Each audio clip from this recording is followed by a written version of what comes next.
Hi guys, வணக்கம். இன்னைக்கு Malay chicken செஞ்சுட்டே கொஞ்சம் பேசலாமா? எனக்கு சின்ன வயசுலேருந்தே எல்லா பொண்ணுங்களும் ரொம்ப போல்டாக இருக்கணும்னு நினப்பேன். எல்லா விமன்குள்ளேயும் ஒரு ஷைனஸ், க்யூட்னஸ் அதெல்லாம் ஓவர்லோட் ஆகி இருந்தாலும் ஒவ்வொரு பொண்ணுக்கும் தில் ரொம்பவே அவசியமான ஒன்று.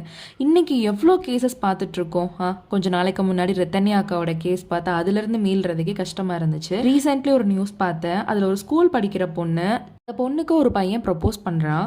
அந்த பொண்ணு அந்த லவ் அக்செப்ட் பண்ணலன்னொன்னே அந்த பையன் அவளை கொலை பண்ணிட்டான். அந்த பொண்ணுக்கு என்ன ஏஜ் ஆகுது? ஸ்கூலுக்கு ஃப்ரீடமாக போயிட்டு வர முடியாத காலகட்டத்தில் நம்ம வாழ்ந்துட்டு இருக்கோம். ஒருவேளை அந்த பொண்ணு ஓகே சொல்லியிருந்தா லவ்வர் ஆயிருப்பா.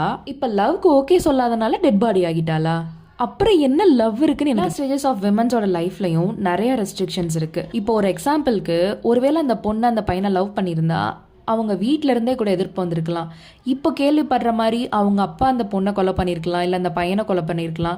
இப்படி எங்கே பார்த்தாலும் எல்லா சைட்லேயும் பெண்களுக்குன்னு ஒரு ஃப்ரீடம் எடுக்கிற ஒரு சுதந்திரம் வரவே இல்லைல்ல. காலகட்டம் வரைக்கும் அப்பாவோட ரெஸ்ட்ரிக்ஷன்ஸ், லவ் பண்ணிட்டா லவரோட ரெஸ்ட்ரிக்ஷன், கல்யாணம் பண்ணிட்டா ஹஸ்பண்டோட ரெஸ்ட்ரிக்ஷன். இப்போ இதில் விமன்கான ஸ்பேஸோ ஆசையோ எங்கே இருக்குன்னு எனக்கு சுத்தமாக தெரியும். என்னடா சினிமாட்டிக்காக படத்தில் வர மாதிரி நான் பேசிகிட்டு இருக்கேன்னு நினைக்காதுங்க. இது எல்லாமே இவ்வளோ இயர்ஸ் ஆஃப் லைஃப்பில் எனக்குள்ளே இருந்த அன்சால்வ்டு கேள்விகள்.